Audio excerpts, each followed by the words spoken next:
नमस्कार, मैं श्यामगिरी। आज के कार्यक्रम में आप सभी दर्शकों का स्वागत है।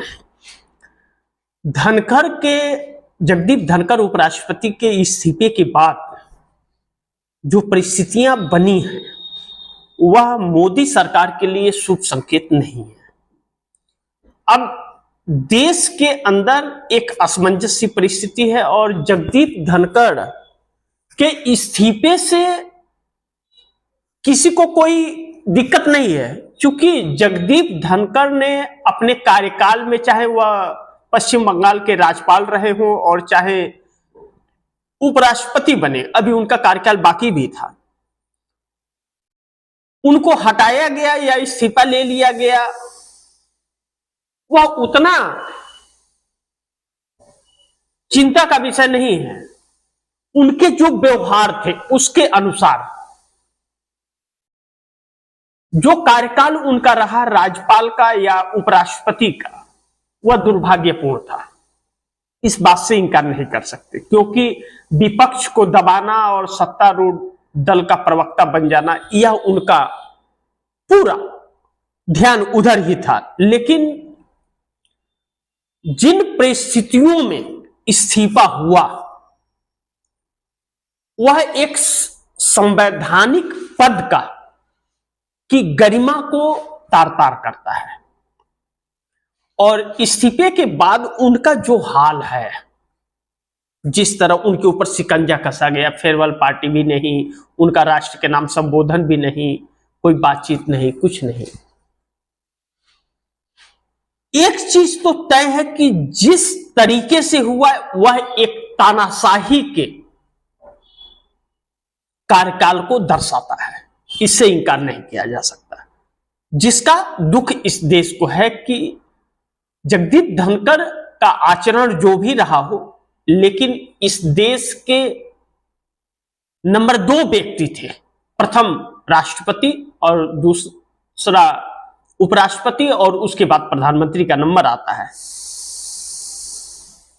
तो वह उस गरिमा का अपमान है, इसे इंकार नहीं किया जा सकता। अब जगदीप धनखड़ के इस्तीफे के बाद क्या नरेंद्र मोदी सरकार की वह सारी समस्याएं समाप्त हो गई? यह तो सच है और हर कोई जानता है कि जगदीप धनखड़ का इस्तीफा जो हुआ है एक तानाशाही का प्रारूप दिखाता है, आचरण को दिखाता है, दर्शाता है कि हम जब चाहे और जिसको चाहे हटा सकते हैं, इस्तीफा ले सकते हैं। लेकिन धनखड़ के बाद गुजरात लॉबी के खिलाफ जो बिगुल फूका हुआ है आरएसएस और भारतीय जनता पार्टी के अंदर, भारतीय जनता पार्टी के ही कई सांसद और आरएसएस के मिलकर के सामूहिक इस्तीफा के तरफ भी अग्रसित होते हुए नजर आ रहे हैं। आने वाले वक्त में सामूहिक इस्तीफे भी हो सकते हैं भारतीय जनता पार्टी के अंदर, जो नरेंद्र मोदी सरकार के लिए बड़ी मुश्किलें खड़ी कर देगा। अब जब सामूहिक इस्तीफे की सांसदों की बात आ रही है, तो क्या यह मान लिया जाए कि आरएसएस ही मोदी सरकार को गिरा देगा? पिछले एक कार्यक्रम में मैंने आप दर्शकों को बताया था कि अब आरएसएस के वह सांसद कुछ हैं, 20 तकरीबन सांसद, जो बड़ी एक्टिव हो चले हैं मोदी सरकार को गिराने के लिए। अब आरएसएस का शिकंजा मोदी के ऊपर बढ़ गया है, मोदी बड़ी मुश्किलों में घिर गए। यह मानसून सत्र एक दिन भी चल नहीं पाया अभी तक, हंगामे का भेंट चढ़ रहा है और विपक्ष के सवालों से भाग रहा है सरकार। अब ऐसे में बिहार के अंदर भी एसआईआर चुनाव आयोग जो करा रहा है, खुली आंख में धूल झोंक करके धांधली की जा रही है। कई वीडियो फुटेज, उसके सबूत देश के सामने आए। चुनाव आयोग ढिठपना कहते हैं ना, ढिठपना दिखा रहा है, ढीठ हो गया है।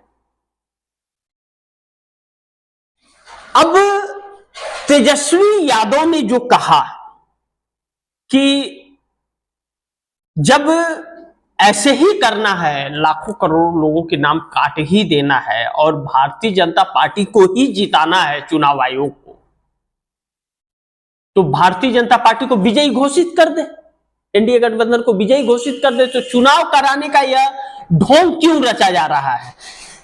चुनाव कराने का ढोंग क्यों रचा जा रहा है?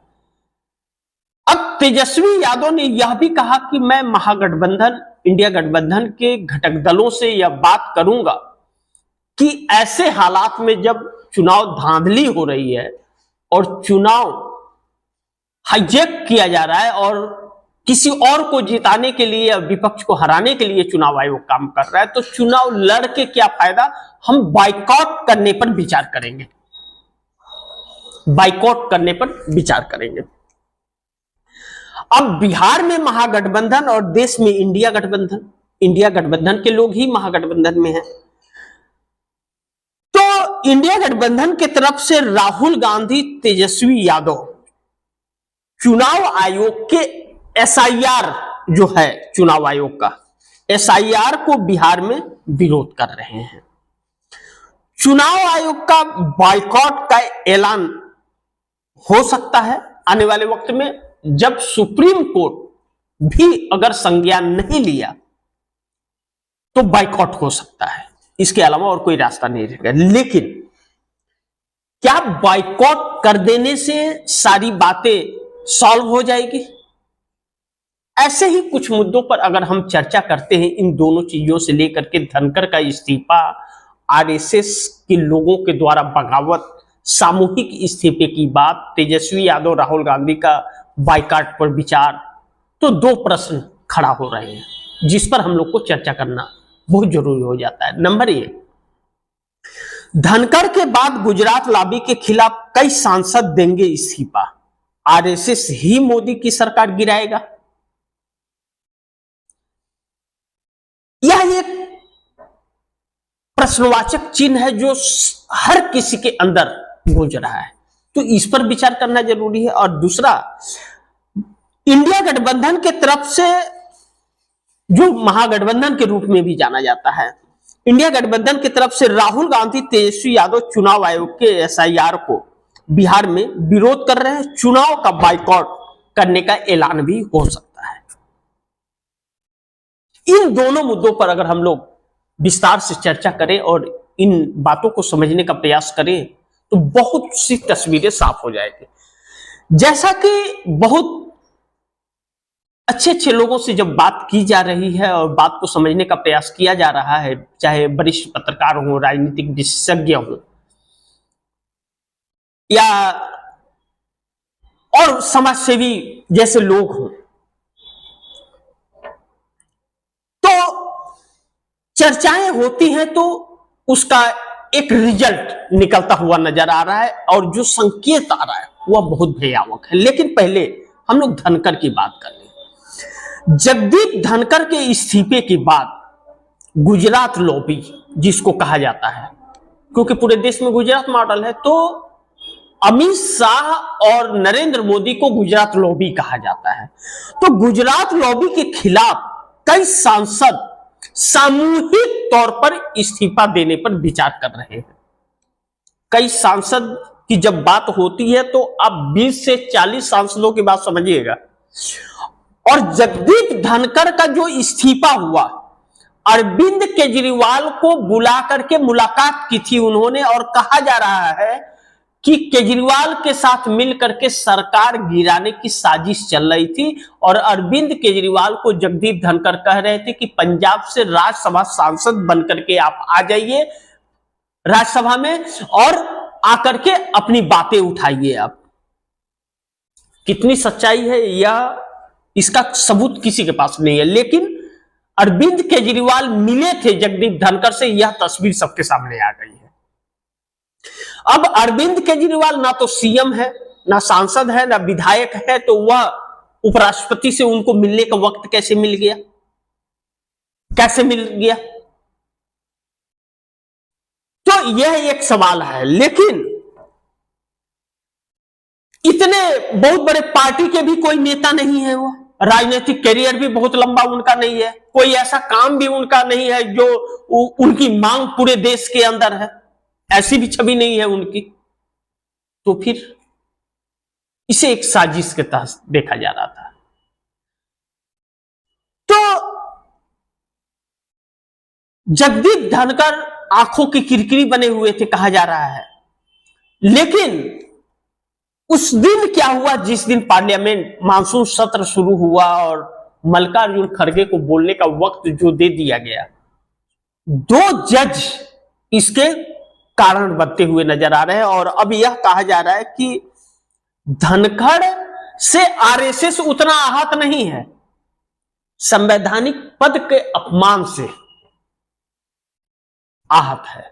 और अब उस पद पर आरएसएस अपने को बैठाने के लिए, अभी तक राष्ट्रीय अध्यक्ष संजय जोशी को बनाना चाहता था, अब राष्ट्रीय अध्यक्ष भी और उपराष्ट्रपति पद पर भी आरएसएस अपने लोगों को बैठाना चाह रहा है, और नरेंद्र मोदी इसके लिए तैयार नहीं है। दूसरी चीज की जो बात निकली कि गुजरात लॉबी के खिलाफ कई सांसद सामूहिक इस्तीफा देंगे। अब यह इस्तीफे की, जैसा पिछले एक कार्यक्रम में मैंने आप दर्शकों से उस पर डिस्कस किया था और मैंने विश्लेषण किया था, बताया था कि अब सवाल धनखड़ का नहीं है, अब सवाल यह है कि मोदी को सत्ता से हटाना। मोदी नहीं हटे तो आरएसएस खत्म हो जाएगा।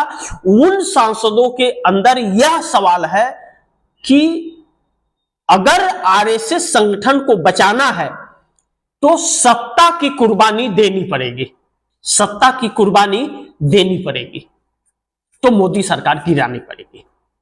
दूसरी तरफ अगर सामूहिक इस्तीफे होते हैं तो आरएसएस के और भारतीय जनता पार्टी के अंदर के जो पुराने सांसद हैं, जो नरेंद्र मोदी सत्ता से खुश नहीं है, वह 20 से 40 की संख्या हो रहे हैं। ऐसे में आरएसएस ही मोदी सरकार को गिरा देगा। कहते हैं ना कि मरता क्या नहीं करता, मरता हर संभव प्रयास अपने बचाने को करता है। तो आरएसएस भी वह प्रयास कर रहा है और मोदी के लोग भी वह प्रयास कर रहे हैं, क्योंकि मोदी अगर निपट गए तो कई लोग निपट जाएंगे, मोदी के साथ रहने वाले सभी निपट जाएंगे, क्योंकि घंघोर घोटालेबाजी हुई है, इस बात से इनकार नहीं किया जा सकता, और लगातार हुई। डिग्री वाले सांसद याद है ना, निशिकांत दुबे, बड़ी दुलारे हैं मोदी साहब के, उनकी औरत 60 करोड़ रुपए के घोटाले में पकड़ी गई है जमीन, तो निशिकांत दुबे ही डायरेक्ट है। निशिकांत दुबे जेल भी जा सकते हैं, उनकी पत्नी भी जेल जा सकती है, एफआईआर हो गए हैं।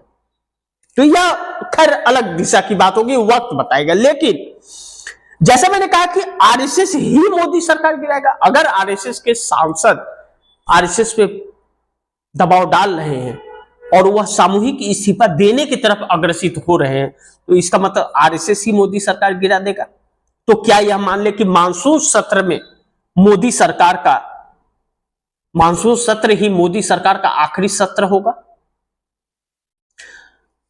हो सकता है, ऐसा संभव है। लेकिन दूसरी तरफ जो नंबर 2 प्रश्न हमने बोला था कि महागठबंधन जो इंडिया गठबंधन का ही हिस्सा है, महागठबंधन में भी इंडिया गठबंधन के लोग ही है, लेकिन महागठबंधन बिहार में जाना जाता है, इंडिया गठबंधन देश में। राहुल गांधी पार्लियामेंट के बाहर या सड़क पर जो कर रहे हैं वह इंडिया गठबंधन का नाम दिया जा रहा है, और तेजस्वी यादव जो बिहार में कर रहे हैं महागठबंधन का नाम दिया जाता है। काम एक ही है और गठबंधन भी एक ही है। लेकिन चुनाव आयोग के एसआईआर में हो रही धांधली पर जो संकट है, वह तेजस्वी यादव जिस तरह से बिहार में हमलावर है, विधानसभा मानसून सत्र के अंदर से लेकर के सड़क तक, और राहुल गांधी लोकसभा से लेकर के सड़क तक। और राहुल गांधी ने तो चुनाव आयोग को अच्छा खासा जवाब दिया कि हमारे पास सबूत है, और एक प्रेस कॉन्फ्रेंस भी करने वाले हैं वो। और बिहार में जिस तरह से वोटर लिस्ट से नाम काटा जा रहा है, यह देश के लिए शुभ संकेत नहीं दे रहा है। अब ऐसे में तेजस्वी यादव ने यह बयान दे दिया कि अगर यही चलता रहा और रुका नहीं तो चुनाव लड़ने का फायदा क्या होगा? मैं इंडिया गठबंधन के घटक दलों से बात करूंगा, महागठबंधन से बात करूंगा, चुनाव का बहिष्कार करेंगे, यानी कि बॉयकॉट करेंगे। क्या फायदा लड़के, चुनाव आयोग उसी को जिता दे। लेकिन अगर बाइकॉट का ऐलान होता है तो इसका संदेश क्या जा रहा है? इसका संदेश तो बहुत भयावह होगा। परिस्थितियां एक विपरीत दिशा में जाएगी। यह देश 1974 1974 की तरफ बढ़ गया है, बड़ी तेजी से बढ़ा है। और अगर विपक्ष बाइकॉट कर देता है, परिस्थितियां वह उत्पन्न हो जाती है, जैसा कि चुनाव आयोग जैसे लिस्ट जारी करता है। और बिहार के अंदर अगर 100-150 गांव में भी बहिष्कार हो जाता है चुनाव का, तो चुनाव आयोग तो छोड़िए, मोदी सरकार को भागने का जगह नहीं मिलेगा और एनडीए गठबंधन वालों को उल्टी गिनती शुरू हो जाएगी। लेकिन बिहार के अंदर एसआईआर से जिनके नाम कट रहे हैं और जिनके नहीं कट रहे हैं, दोनों को आपत्ति है और इस सरकार और चुनाव आयोग को लेकर के आक्रोश। चुनाव आयोग वह हर सीमाएं लांघ चुका है, अपनी पूरी विश्वसनीयता खो चुका है, 100 में 00 अंक पर पहुंच गया है, लेकिन फिर भी वह किसी की सुनने को तैयार नहीं है। और अगर 1974 की बात कर लें और जयप्रकाश नारायण के आंदोलन को याद कर लें और बिहार में वही भूमिका बनती हुई नजर आ रही है, तो गुजरात का नाम लेने वाला कोई नहीं बचेगा। नरेंद्र मोदी सरकार ने आग के दरिया में हाथ डाल दिया है। नरेंद्र मोदी की उल्टी गिनती शुरू है। इंडिया गठबंधन का मुकाबला करने की साहस और हिम्मत नरेंद्र मोदी सरकार और मोदी में नहीं है। यह वजह है कि नरेंद्र मोदी लगातार भाग रहे हैं संसद छोड़कर और बेइज्जती करवा करके आ रहे हैं हर जगह से। इतने अहम मुद्दे पर इंडिया गठबंधन के घटक दल लोकसभा के अंदर बात करना चाहते हैं, लेकिन लोकसभा स्थगित कर दिया जाता है, चर्चा से भाग रही है सरकार और उसके पास जवाब नहीं है। अब ऐसे में बाइकॉट के तरफ बढ़ता हुआ इंडिया गठबंधन इस देश के नाम एक संदेश दे रहा है। जनता सड़कों पर आती हुई नजर आ रही है। अब सुप्रीम कोर्ट को दिखाई दे रहा है कि नहीं, यह देखना दिलचस्प होगा और सुप्रीम कोर्ट क्या फैसले लेता है। जबकि चुनाव आयोग ने हलफनामा भी दे दिया कि हम नहीं आधार कार्ड और राशन कार्ड को शामिल करेंगे, और चुनाव आयोग नागरिकता ढूंढ रहा है। जिस विदेशी लोगों की बात चुनाव आयोग कर रहा था, एक भी शख्स का नाम नहीं बता रहा है। और किसके नाम काटे हैं जो तकरीबन 75 लाख से 90 लाख के आसपास नाम कट गए अभी तक, वह भी नहीं बता रहा है। अब तेजस्वी यादव ने कहा साफ शब्दों में कि आप चंडीगढ़ बनाना चाहते हैं बिहार को, वह हम होने नहीं देंगे। और नरेंद्र मोदी के लिए डू एंड डाई वाली परिस्थिति बिहार है। बिहार अगर गया इतना के बावजूद, तो नरेंद्र मोदी की छुट्टी हो जाएगी। लेकिन बिहार चुनाव तक नरेंद्र मोदी सरकार बचेगी, इस बात की गारंटी नहीं है। और बड़े बड़े जानकार तो अब यह कह रहे हैं कि बिहार चुनाव जब होगा तब पहले मोदी सरकार गिराना अब जरूरी है देश हित में, अन्यथा देश फिर एक बार गुलामी की राह पर जा चुका है। परिस्थितियां बद से बदतर होती जा रही है। तो आप दर्शकों का क्या राय है, क्या सुझाव है, कमेंट में जरूर लिखिए। अब आप दर्शकों का कमेंट बहुत जरूरी हो गया है। इस खबर को ज्यादा से ज्यादा लोगों को शेयर कीजिए, अपने दर्शकों को कहिए, अपने दोस्तों को कहिए कि आगे और शेयर करें। चैनल को सब्सक्राइब कर लीजिए, दोस्तों से सब्सक्राइब कराइए, घर परिवार में सब्सक्राइब कराइए कि खबरें आपको समय से मिलते रहे। और नजर बनाए रखिए, बहुत संकट में देश आकर के खड़ा हो गया है। आप भी संकट में हैं, हम भी संकट में हैं, देश भी संकट में है। तो हर किसी का योगदान अब देश के लिए जरूरी है। तो खबरों पर नजर बनाए रखिए, खबर को शेयर भी कीजिए, राय भी दीजिए और सब्सक्राइब भी कीजिए। मिलते हैं फिर अगली खबर के साथ, तब तक के लिए नमस्कार।